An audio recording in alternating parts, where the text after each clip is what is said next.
ময়মনসিংহে ১১টি আসনেই জমে উঠেছে নির্বাচনের দিনক্ষণ যতই ঘনিয়ে আসছে প্রচারণায়ও মরিয়া হয়ে উঠছেন প্রার্থী ও সমর্থকরা।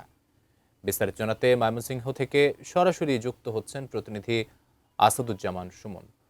সুমন, আপনার কাছ থেকে জানতে চাচ্ছি, নির্বাচনী প্রচারণা জমে উঠেছে আমরা জানতে পেরেছি। এই মুহূর্তে আপনার কাছে কি তথ্য আছে? প্রচারণার খবর জানাবেন আমাদের বিস্তারিত। আকাশ, আপনি যেমনটি বলছিলেন যে ময়মনসিংহের যে ১১টি আসন রয়েছে সবগুলো আসনেই কিন্তু নির্বাচনের দিন যত ঘনিয়ে আসছে ততই কিন্তু প্রার্থীরা তাদের যে নির্বাচনী ইশতেহার রয়েছে এবং যে প্রতিশ্রুতি রয়েছে সেটি নিয়ে কিন্তু দাঁড়ে দাঁড়ে যাচ্ছেন। আমি মুহূর্তে রয়েছি ময়মনসিংহের ভালুকা উপজেলা। এটি শিল্পাঞ্চল অধ্যুষিত একটি এলাকা। এখানে ৫ জন প্রার্থী রয়েছে। আমি এখন রয়েছি বিএনপি মনোনীত যে প্রার্থী রয়েছে, দানের শীষের মনোনীত প্রার্থী ফখরুদ্দিন আহমেদ বাচ্চু। তিনি পৌরসভার ১ ওয়ার্ডে তার যে নির্বাচনী প্রচারণা সেটি চালাচ্ছেন। আমরা একটু দেখাতে চাই যে তিনি কিন্তু তার যে এই নির্বাচনী যে ইশতেহার সেটি কিন্তু মানুষের দ্বারে দ্বারে নিয়ে যাচ্ছেন এবং মানুষের কাছে ভোট প্রার্থনা করছেন।